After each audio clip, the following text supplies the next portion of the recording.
The council chamber stretched out like a metal cathedral, its walls gleaming under artificial starlight. Representatives from 47 species sat in their designated sections, their bodies ranging from crystalline structures to flowing energy forms. At the far end of the circular room, the High Arbiter Velamon presided over the session. His ancient crystalline body refracting light into rainbow patterns across the floor, Ambassador Minho sat in the human delegation area. His hands folded calmly on the desk before him. His dark eyes watched the proceedings without emotion, his face a careful mask of diplomatic neutrality. Beside him, 3 other human delegates maintained similar expressions. Though their hands occasionally clenched into fists beneath the table, the vote had just concluded. For the 5th consecutive year, humanity had been denied a seat on the Security Committee. The results displayed on the holographic screen showed the familiar pattern. 32 votes against, 12 in favor, 3 abstentions. The same species voted the same way every single time. Councillor Thexer rose from his seat. His reptilian features twisted into what passed for a smile among his kind. His scales caught the light as he gestured toward the human section. "The council has spoken," he announced, his voice carrying across the chamber through the translation matrix. "Perhaps in another decade, when the human species has matured sufficiently, we can revisit this matter." Several delegates made sounds of agreement. Others simply looked away, willing to meet the eyes of the human representatives. Minho remembered the last 50 years with perfect clarity. He remembered when humanity first made contact with the Council, full of hope and enthusiasm. They had believed the stories about the Great Galactic Council, the union of civilizations working together for peace and prosperity. They had wanted to be part of something bigger than themselves. The reality had been different. When the Krellin border crisis threatened to explode into a sector-wide war, it was human negotiators who spent months mediating between the hostile factions. Minho himself had been there, sleeping for hours a night, working tirelessly to find common ground. The peace treaty that resulted had saved millions of lives. The Council had accepted the treaty without comment, as if it had been their own accomplishment. When the Quintari plague swept through their homeworld, human medical researchers developed the cure in record time. Dr. Heinwu and his team worked for 3 years, testing thousands of compounds, failing and trying again. The medicine they created had saved an entire species from extinction. The Council had distributed it, without mentioning where it came from. Human engineers had redesigned the defensive grids protecting Council space. Human agricultural experts had saved 17 colony worlds from starvation. Human linguists had optimized the translation matrix that allowed all Council species to communicate. Human merchant fleets transported goods across thousands of light years, keeping the Council economy flowing. None of it mattered. Every request for equal representation was denied. Every human proposal was shelved for further study. Every contribution was dismissed as adequate but unremarkable. Human trade routes were constantly violated by other species, and complaints to the Council went nowhere. Human colonies near Council space faced harassment that was ignored by Council authorities. The meeting continued with other matters. A dispute over mining rights, a proposal for new trade regulations, the usual bureaucratic procedures that kept the Council occupied while accomplishing very little. Minho listened with half his attention, his mind already made up about what would come next. When the session finally reached its conclusion, Velamon prepared to dismiss the assembly. Before he could speak, Minho stood. The movement was smooth and unhurried, but it drew every eye in the chamber. Human delegates rarely spoke, unless specifically addressed. "High Arbiter," Minho said, his voice clear and steady, "I request permission to make a brief statement." Velamon's crystalline form shifted, light patterns moving through his body in ways that suggested uncertainty. "Granted, Ambassador Minho." Minho looked around the chamber, making brief eye contact with as many delegates as possible. "On behalf of the United Human Systems, I want to thank the Galactic Council for the opportunity to participate in this great assembly these past 50 years. We have learned much from our time here." A confused murmur ran through the chamber. This was not the angry protest they had expected. However, Minho continued after careful consideration. "Humanity has decided to withdraw from the Galactic Council, effective immediately. We will honor all existing trade contracts until their natural expiration, but will not be renewing them. All human personnel will be departing Council space within the next 48 hours. Our embassy will be closed, and the facilities returned to Council administration. The chamber erupted into shocked voices. Several delegates jumped to their feet. Councillor Thexar's scales flushed dark with what might have been anger or surprise. "You cannot simply leave," Thexar shouted over the noise. "There are procedures. Protocols." Minho smiled slightly. "We have followed every protocol, Counselor. All proper documentation has been filed. Our withdrawal is completely legal under Council Charter. We are not leaving in anger or protest. We simply believe our time here has run its course." Velamon raised a crystalline appendage, and silence gradually returned to the chamber. "Ambassador Minho, surely this is a hasty decision." "Perhaps if we discuss there is nothing to discuss." "High Arbiter," Minho interrupted gently. "This decision was not made in haste. We have given this matter years of thought. We wish the Council well in all its future endeavors. We bear no ill will toward any species represented here. We simply choose to pursue our own path from this point forward." With that, Minho gathered his materials and walked toward the exit. The other human delegates followed. Their footsteps echoed in the stunned silence. No shouting. No threats. No dramatic speeches about injustice or mistreatment. Just a quiet, dignified departure. Within hours, the human embassy began emptying. Staff packed their belongings with efficient calm. Research facilities were shut down, equipment cataloged and stored. Military officers recalled their personnel from joint operations. Trade ships received new routing orders. Redirecting away from Council space, Captain Jiwoo stood on the bridge of her flagship, watching Council space shrink in the view screen as the human fleet prepared for the jump to hyperspace. Around her, dozens of ships moved in perfect formation. Transport vessels carrying diplomats and civilians. Cargo ships loaded with human property. Military escorts ensuring everyone got home safely. "All ships report ready for jump, Captain," her navigator announced. Giwoo nodded slowly. She had spent 20 years in Council space, working alongside alien species. Building friendships, believing in the dream of galactic cooperation. It hurt to leave. But it hurt more to stay where humanity was not valued. "Execute jump," she ordered.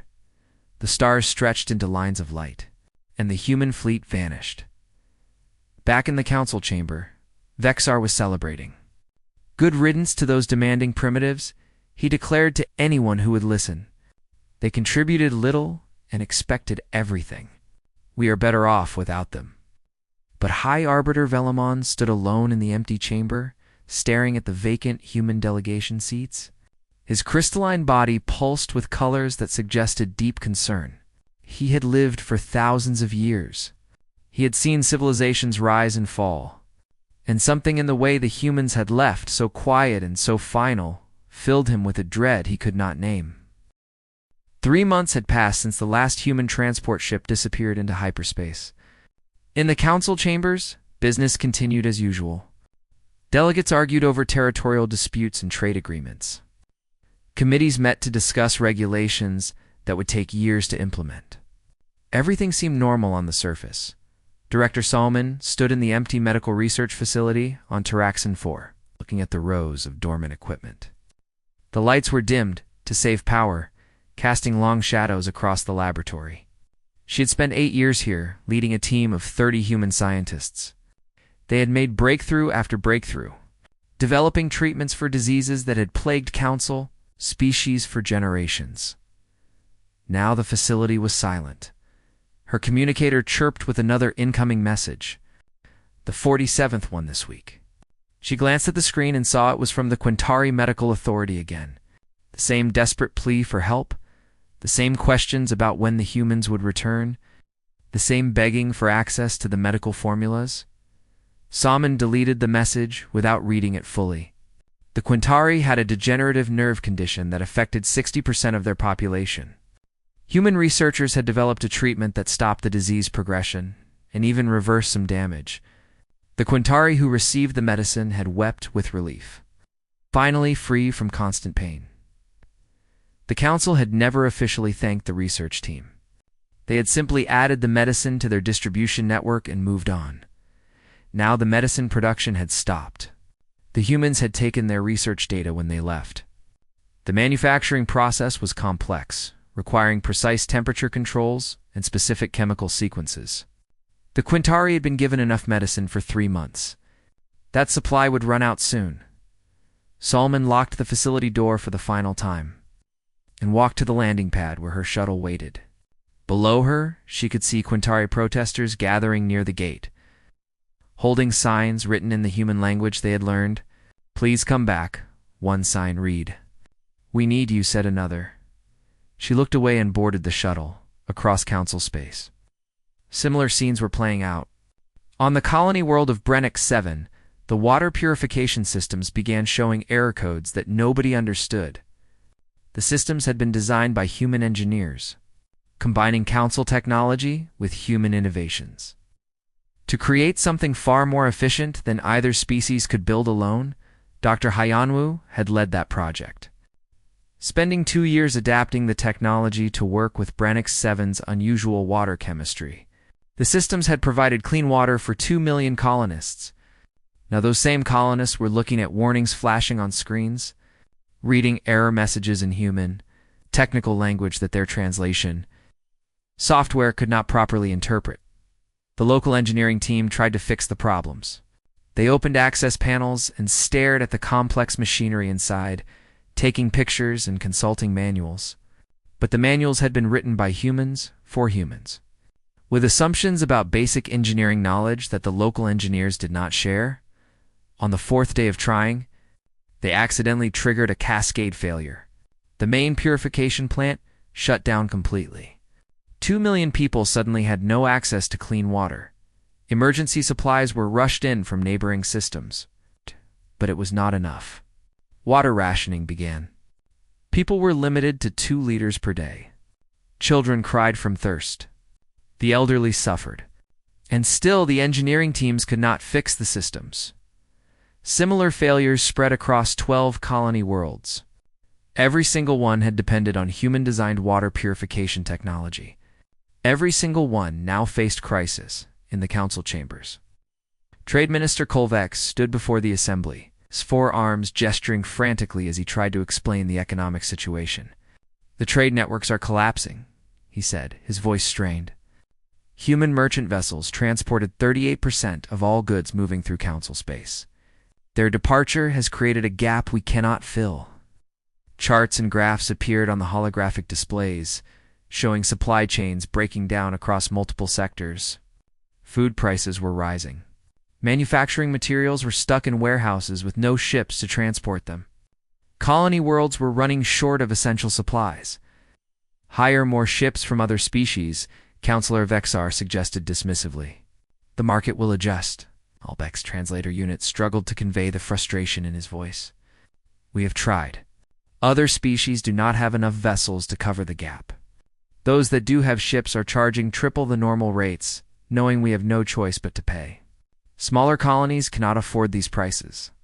They are already reporting shortages. Worse than the economic problems were the security issues. Human ships had patrolled several major trade routes, not officially, but as a practical matter of protecting their own vessels. Their presence had kept pirates away. Other species had benefited from this protection without acknowledging it. Now the pirates were back, and they were bold. Merchant vessels from multiple species were being attacked and robbed. Council security forces tried to respond, but they were spread too thin. The humans had covered vast territories that now stood undefended. A passenger liner was captured near the Draxus Nebula. 300 civilians held hostage. The ransom demands went to the Council, which had no protocol for dealing with such situations. The humans had always handled these problems quietly, negotiating or sending military ships to rescue hostages. Now there was nobody to call. The agricultural problems emerged more slowly, but were just as serious. 17 farming colonies had been struggling with poor soil conditions, difficult weather, or inefficient farming methods. Human agricultural experts had spent years working with them, teaching new techniques, helping them modify crops for local conditions. designing better irrigation systems. Those experts were gone now. The colonies tried to maintain what the humans had built, but they did not fully understand the systems. Crop yields began to drop. One colony lost 40% of their harvest to a pest infestation that human experts would have. Prevented in the council chambers, representatives began pointing fingers. "This is your fault," a delegate accused Thexar. "You pushed the humans away with your constant dismissal of their contributions." Thexar's scales flushed dark. They left on their own. Nobody forced them out. If they were so important, they should have stayed and demanded proper recognition. Walking away was cowardice. "Or wisdom, High Arbiter," Velaman said quietly. The chamber fell silent. Velaman rarely interrupted debates. Perhaps they knew their worth better than we did. Perhaps they realized we would never give them the respect they deserved, so they chose to find it elsewhere. Thixar started to respond, but a commotion near the chamber entrance interrupted him. Medical teams were rushing toward the Quintari delegation section. Ambassador Phalanx, the Quintari representative, had collapsed at his desk. His body trembled uncontrollably, his limbs jerking in the distinctive pattern of advanced nerve. Degeneration. The medicine that had controlled his condition was gone.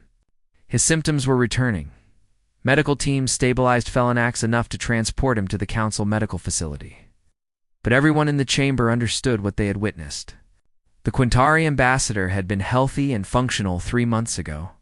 Now he could barely stand, and he would not be the last. Thousands of Quintari across council space were facing the same fate as their medicine supplies ran out. Other species were discovering that medical treatments they had taken for granted were also unavailable. The Human Medical Research Facility had supported 17 different treatment programs. All of them were now shut down. That evening, Counselor Thexar sat alone in his office, reviewing reports from his own homeworld. Food shipments were delayed. Water purification systems needed maintenance that nobody could provide. 3 merchant vessels belonging to his species had been attacked by pirates. The economic impact was already being felt. His communicator showed 247 messages. Most of them angry demands from his constituents asking why he had not prevented the human departure. Several were calling for his removal from the council. Dexar deleted the messages and poured himself a drink, trying to ignore the growing sense of unease in his stomach. This was temporary, he told himself. The council had existed for thousands of years before humans arrived. They would adapt and survive, but deep down, in a place he refused to acknowledge, he knew that something had broken. The humans had not been guests in council space. They had been the hidden foundation holding everything together. And now that foundation was gone? 6 months after humanity's departure, the Krellin border crisis reignited with a violence that shocked the entire council. The fragile peace that had held for 5 years shattered in a single day. When Krellin warships crossed into Brevik's territory and destroyed a mining station, 3,000 Brevik's workers died in the attack. The Brevik's fleet responded immediately, launching strikes against Krellin military installations. Within hours, both sides had mobilized their full forces. The border region that had been peaceful for 5 years erupted into open warfare. In the council chambers, delegates screamed at each other, demanding action, assigning blame, threatening to join one side or another. High Arbiter Velaman tried to call for order, but his voice was lost in the chaos. What few council members wanted to admit was that the original peace treaty had always been fragile. It had required constant maintenance, regular check-ins, and careful mediation to prevent misunderstandings from escalating. The humans had handled all of that. Ambassador Minho and his team had spent 5 years managing the peace, quietly resolving disputes before they became crises, keeping communication channels open between species that hated each other without that careful maintenance. The peace had simply fallen apart. The council sent its own mediators, but they were ignored. Both sides had lost faith in the council's ability to maintain order. The war expanded, drawing in allied species, threatening to engulf entire sectors. Trade routes shut down as merchant ships refused to enter the war zone. Refugees fled their homes by the millions. Overwhelming neighboring systems, while the council struggled with the war, another crisis emerged. The defensive grid protecting the core Council worlds began showing critical errors. Red warning lights flashed across monitoring stations. Engineers stared at diagnostic readouts that made no sense, showing cascade failures in systems that should have been impossible to damage. Engineer Daeyun had designed those systems during his time with the Council. He had taken the existing defensive grids and integrated them with human technology, creating a hybrid system far more powerful than either species could build separately. The result was a defensive network capable of detecting and stopping threats across light years of space. But Daeon was gone now, back in human space, and nobody left in the Council fully understood how his hybrid systems worked. The Council's best engineers gathered at the primary monitoring station, studying the failing systems with growing panic. They tried to isolate the problem, but every fix they attempted made things worse. The grid was collapsing from within, and they could not stop it. "We need to contact the humans," one engineer finally said what everyone was thinking. "They designed this system. They can fix it." Emergency messages were sent to human space. Detailed technical reports, desperate pleas for help, offers of payment. The messages went out through every communication channel the Council had access to. No response came back. The humans were not ignoring the messages out of cruelty. They simply had no official communication channels with the Council anymore. The messages were being received by automated systems and filed away, marked as non-urgent Council correspondence. Nobody in human space was monitoring them. On the space station Nexus 7, home to 40,000 beings from a dozen species, the life support systems began failing. Temperature controls shut down first, sending the internal temperature plummeting. Then the air recyclers started giving error codes, and oxygen levels began to drop. The station's engineers worked frantically, but the problem was beyond their skills. The life support systems had been upgraded 3 years ago using human technology. The original builders had retired or moved on. Nobody currently on the station understood the upgraded systems well enough to repair them. Evacuation orders went out, but evacuating 40,000 people from a space station was not a quick process. There were not enough ships nearby to handle that many refugees. Some species could not survive the journey to the nearest planet. Others had medical conditions that made travel dangerous. The station sent its own desperate messages to human space, but like all the others, they went unanswered. Economic depression spread like a plague across Council space. 17 worlds faced food shortages as agricultural systems failed. 32 colonies reported water crises. Medical facilities ran out of critical supplies. Manufacturing centers shut down for lack of materials. Unemployment soared as businesses collapsed. The Council, Treasury, once full, began to empty as they tried to address crisis after crisis. Emergency funding for water shipments, military deployments to stop the war, rescue operations for stranded colonists. Every solution was expensive and temporary. Treating symptoms rather than solving problems, Trade Minister Colvex presented a report showing that the Council economy had contracted by 18% in just 6 months. Poverty was rising. Crime was increasing. Species that had cooperated for decades were turning on each other. Fighting over scarce resources, cultural exchange programs collapsed.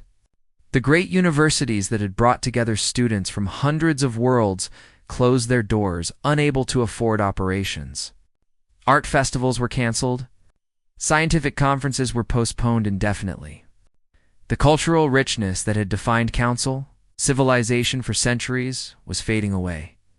Humans had organized most of those programs. They had funded scholarships, coordinated logistics, translated materials between species. They had done it quietly, without demanding recognition, simply because they believed in sharing knowledge and building connections. Now that work had stopped and the loss was greater than anyone had realized. The Council's unified translation matrix, which allowed all species to communicate despite having completely different languages, began producing dangerous errors. A diplomatic message was mistranslated, nearly starting another war. Medical instructions were garbled, causing doctors to give patients wrong treatments. Business contracts became legally unenforceable. When key terms were translated incorrectly, human linguists had optimized the translation matrix, fixing bugs, adding context awareness, teaching the system to handle idioms and cultural nuances. Without their constant updates and maintenance, the system was degrading. In his office, Counselor Thetsar sat surrounded by reports of disasters. His homeworld was suffering from all the same problems affecting the rest of Council space. His own people were calling for his removal, blaming him for pushing humanity away. His political career was collapsing, but still he refused to admit the truth. "This is temporary," he insisted to anyone who would listen. "We have survived worse. We will adapt." Fewer and fewer people believed him. High Arbiter Velleman called an emergency session of the council. Every delegate was required to attend. The chamber was packed, filled with representatives from all 47 member species. The mood was grim. Velleman stood at the center of the chamber, his crystalline body glowing with colors that conveyed sadness and regret. For several long moments he said nothing, simply looking at the assembled delegates. For 800 years he finally spoke, his voice heavy with emotion. "I have led this council. I have witnessed wars and peace, prosperity and poverty, triumph and tragedy. I have made many decisions, some wise, some foolish. But never, in all my years, have I made a mistake as grave as the one we made with humanity." The chamber was absolutely silent. Told ourselves that humans were too young, too inexperienced, too emotional to be treated as equals. We accepted their contributions, but dismissed their worth. We used their skills, but denied them respect. We took and took and took, giving nothing in return. And when they finally recognized their own value and chose to leave, we called them ungrateful. Velleman's light patterns shifted to colors that conveyed shame. The truth we must face is simple and devastating. Humanity was not dependent on us. We were dependent on them. They were the foundation supporting our civilization, and we never noticed until they were gone. Now that foundation has crumbled and everything built upon it is falling, several delegates started to protest, but Velleman raised an appendage for silence. No more denial. No more pride. No more pretending this will solve itself. We made a terrible mistake, and now we must decide how to address it. We must humble ourselves and ask for humanity's forgiveness. We must beg them to return. Because without them, I do not believe this council will survive. Counselor Thetsar stood, his scales flushed dark with anger. "You would have us grovel before those primitives." "I will not then leave," Velleman interrupted, his voice sharp. "Leave as they left, with dignity and purpose. But if you stay, you will vote for what I am about to propose. The age of pretending humans were lesser beings is over. We will treat them as equals, or we will perish." Thetsar looked around the chamber, seeking support. He found none. Every delegate was looking away, unable to meet his eyes. His political allies had abandoned him. Even his own species representatives were shaking their heads, with a snarl of frustration. Thetsar stormed out of the chamber. Velleman watched him go, then turned back to the assembly. "I will personally lead a diplomatic mission to Earth. We will offer formal apologies and request negotiation for humanity's return. Who will join me?" Every single delegate raised their hand. 9 months after humanity's departure, a council diplomatic vessel emerged from hyperspace at the edge of the Sol system. High Arbiter Velleman stood on the bridge, watching Earth grow larger on the view screen. The blue and white planet looked peaceful and beautiful, completely unaware of the crisis-consuming council space. The ship had been traveling for 3 weeks, carrying not just Velleman but representatives from 20 council species. They had spent the journey rehearsing apologies and preparing arguments for why humanity should return. Every delegate carried personal gifts for human officials, traditional peace offerings from their cultures. "We are being hailed," the communications officer announced. "Human defense forces are asking us to state our purpose." Velleman took a deep breath. If a crystalline being could be said to breathe. "Tell them the High Arbiter of the Galactic Council requests an audience with human leadership. Tell them we come in peace and humility." There was a long pause. Then the response came back. "You are cleared to approach Earth. Defense escort will meet you at the orbital boundary. Follow their instructions precisely." 6 human warships appeared around the council vessel, weapons powered down but clearly ready. Captain Jiwoo commanded the lead ship. She studied the council vessel on her screens. Remembering the years she had spent in council space, the friendships she had made, the hopes she had held. They looked nervous, her tactical officer observed. Jiwoo nodded. They should be. They need us now, and they know it. The council ship was guided to a docking station orbiting Earth. As Velaman and his delegation disembarked, they found themselves in a spotlessly clean receiving area. Human officials waited to greet them, dressed in formal diplomatic attire. Everything was perfectly polite and absolutely cold. Ambassador Minho stood at the front of the human delegation. He bowed slightly, a gesture of formal respect but not warmth. High Arbiter Velaman, welcome to Earth. It has been some time. Velaman's light patterns flickered with colors conveying respect and regret. Ambassador Minho, thank you for receiving us. I know our arrival was unexpected. Not entirely, Minho replied. We have been monitoring the situation in council space. The war, the infrastructure failures, the economic collapse. We know why you are here. The words were matter of fact, without accusation or satisfaction. Somehow that made them hit harder than any anger would have. The delegation was escorted through the station to a conference room. As they traveled, they could not help but notice the differences from council space. Everything worked smoothly. People moved with purpose and confidence. The station hummed with the energy of a civilization that was thriving, not merely surviving. In the conference room, President Yoonji waited with her advisors. She was a woman in her 60s, with sharp eyes that missed nothing. She did not smile as the council delegates entered. Please be seated, she said. I understand you have traveled far to speak with us. Velaman remained standing.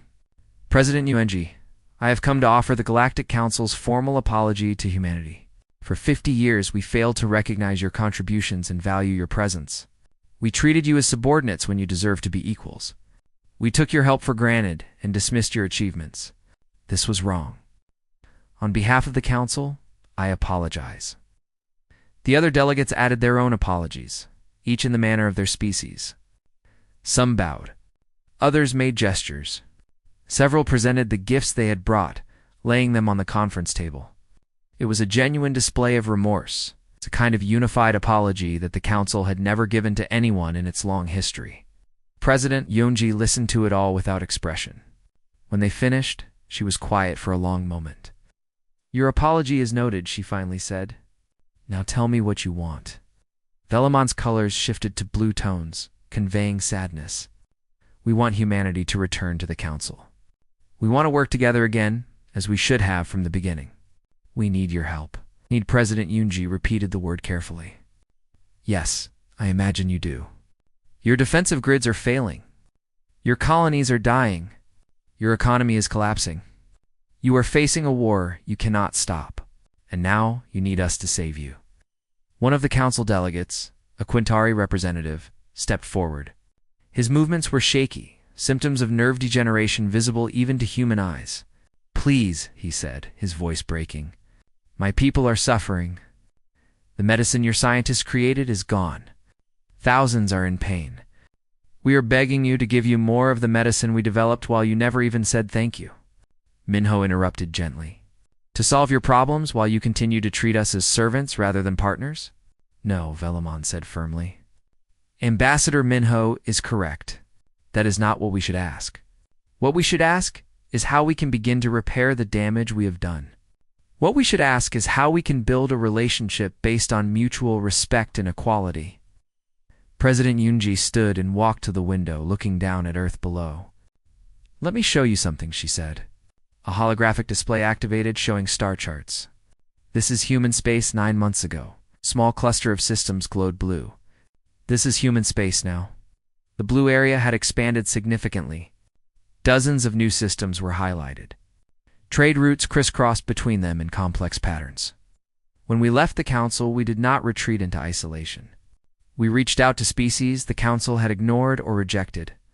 Small civilizations, young races, independent colonies, species who wanted partners, not masters. We formed new alliances based on mutual benefit and respect. We shared our technology freely with those who valued it. We built new trade networks that serve everyone equally. She turned back to face the council delegation. We are thriving, High Arbiter. We do not need the council. We never did. We wanted to be part of it because we believed in the ideal of galactic cooperation. But we have found that cooperation elsewhere. The silence that followed was heavy with despair. Several council delegates looked as if they might collapse. However, President Yunji continued, we are not cruel. We are not interested in watching civilizations suffer to prove a point. If the council is genuinely willing to change, we will consider negotiating a new relationship. Velamon's colors brightened with hope. What would that require? President Yunji activated another display. A document appeared, written in multiple languages. These are our terms. Full reparations for the economic losses we suffered from breaking our contracts. Equal representation on all council bodies, including the Security Committee. Formal recognition of all past human contributions, publicly displayed. And most importantly, a complete restructuring of how the council treats all member species. No more hierarchy. No more older species dismissing younger ones. True equality. She paused, letting them absorb it.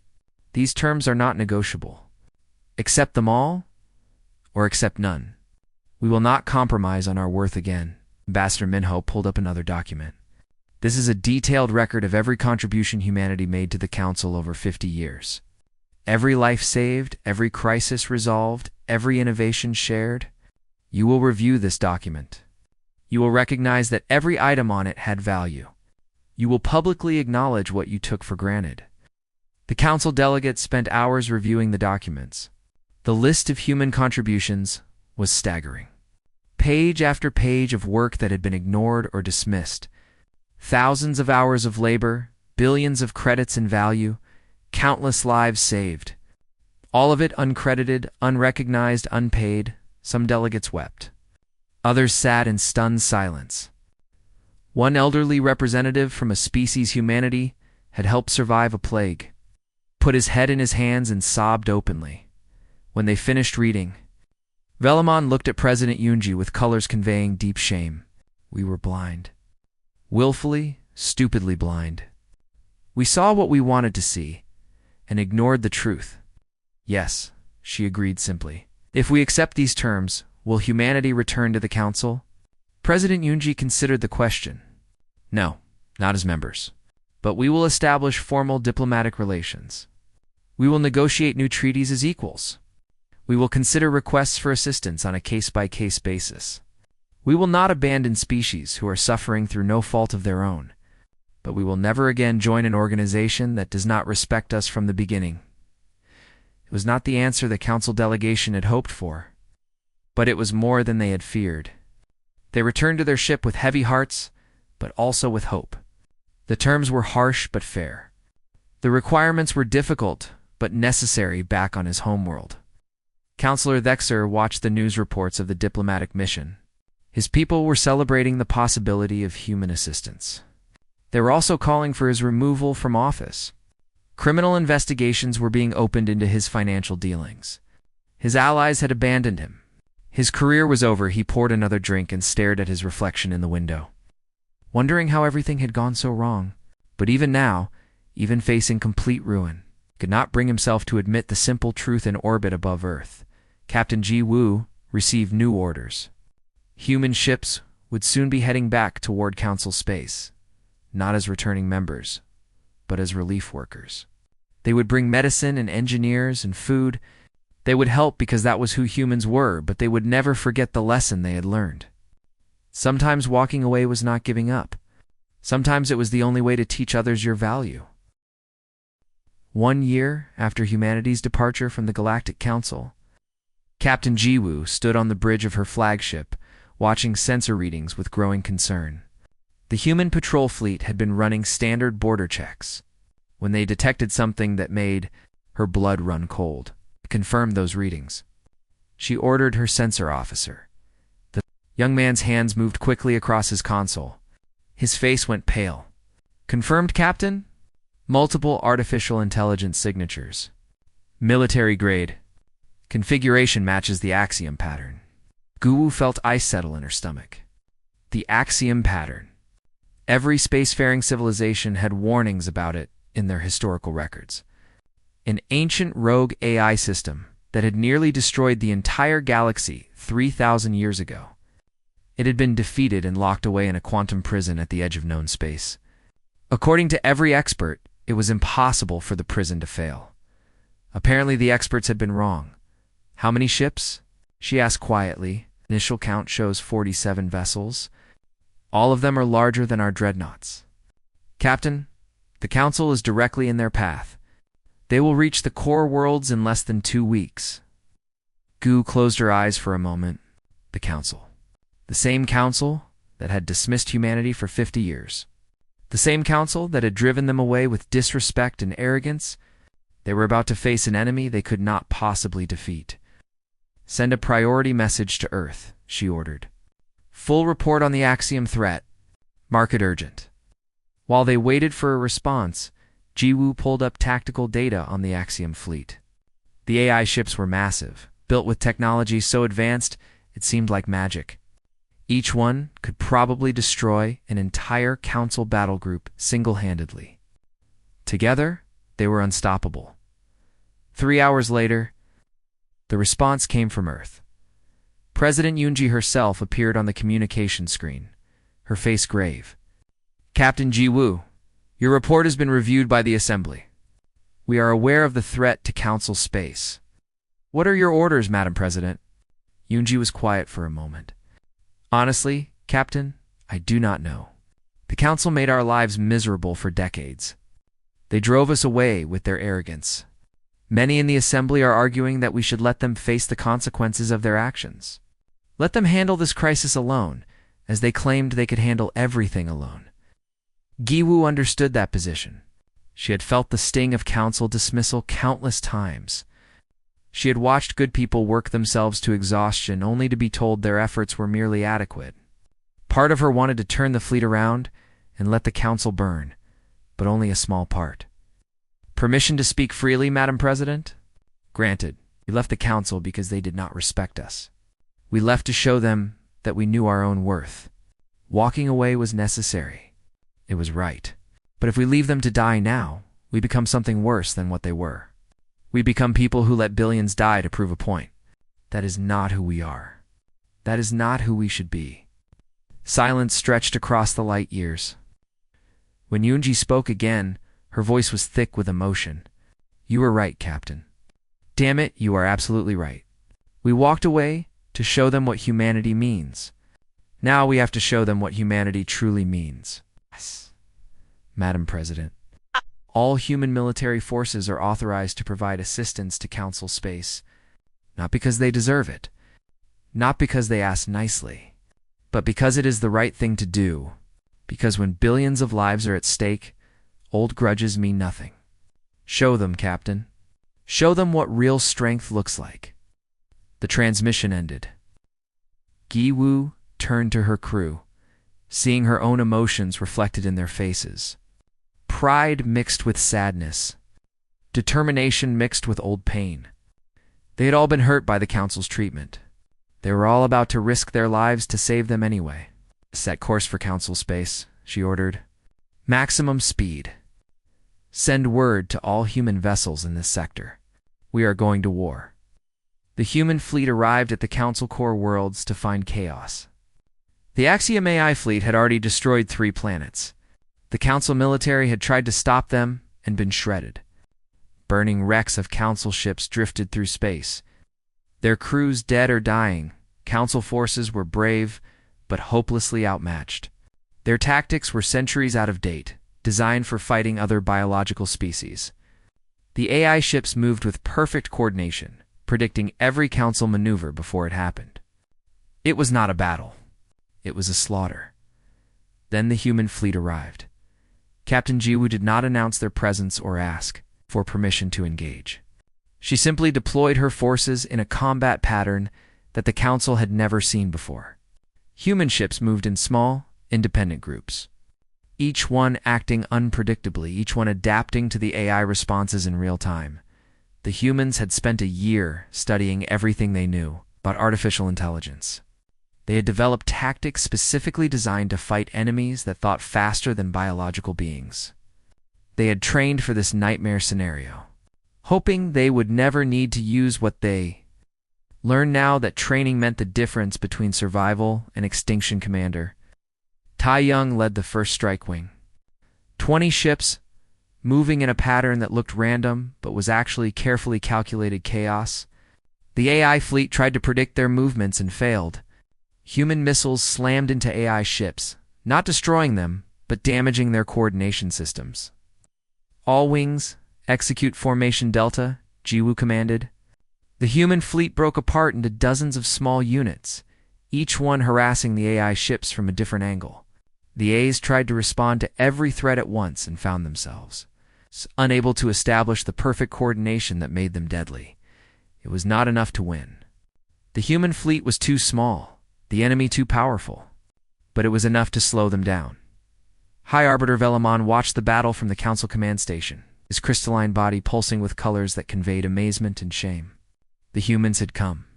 Despite everything, despite the years of mistreatment and disrespect, they had come to help. "Get me a communication channel to the human commander," he ordered. Captain Jiwoo's face appeared on his screen. Behind her, the bridge of her ship was organized chaos, crew members shouting orders, alarm klaxons blaring. She looked exhausted but fierce. Captain Jiwoo Velamon said, "You came." "We came," she confirmed. "High Arbiter, your fleet needs to change tactics immediately. I am transmitting combat data to your command. Follow our lead and coordinate with our units. This is not a request." For a moment, centuries of council pride warred with the reality of their situation. Then Velamon made the easiest decision of his life. "Understood, Captain. Council forces will follow human command. What do you need from us?" "Courage," Jiwoo said simply, "and trust. Can you give us that?" Yes.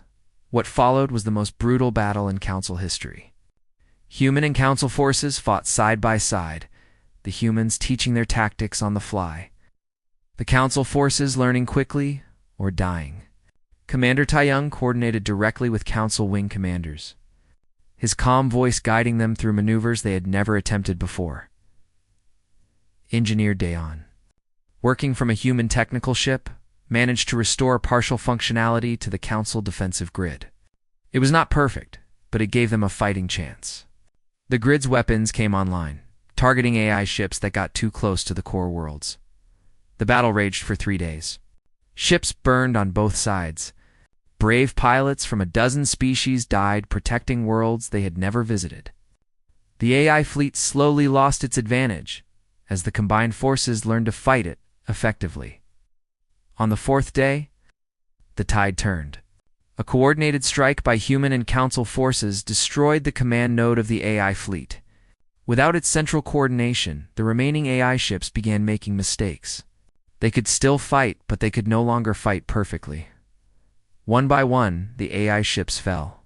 The last one was destroyed by a joint attack, human missiles and Council energy weapons hitting it simultaneously. When it exploded, every ship in the combined fleet was silent for a moment. Then the cheering began. The cost had been terrible. 8,000 human military personnel dead. 23,000 Council forces killed. 6 worlds damaged. Hundreds of ships destroyed. But the AI threat was ended, and billions of lives were saved. In the aftermath, Captain Jiwoo stood with High Arbiter Velamon in front of what remained of the Council chambers. The building had been partially destroyed by an AI strike. Repair crews were already working to rebuild it. "I do not know how to thank you," Velamon said quietly. "You owed us nothing. We had treated you terribly. Yet you came when we needed you most." Jiwoo looked at the ruins around them. "We did not come because we owed you anything, High Arbiter. We came because it was right, because billions of innocent lives were at stake. Because when you have the power to help and choose not to, you become the villain of your own story. Many humans must have wanted to leave us to our fate. Yes, I wanted to sometimes. but wanting revenge and acting on it are different things. We left your council to teach you about respect, but we came back to war to teach you something more important. We came back to show you what compassion looks like even when it is hard. They walked through the ruins toward a memorial that was being constructed. Every name of every human who had died defending council space would be carved there, not hidden away in some database, but displayed prominently for everyone to see.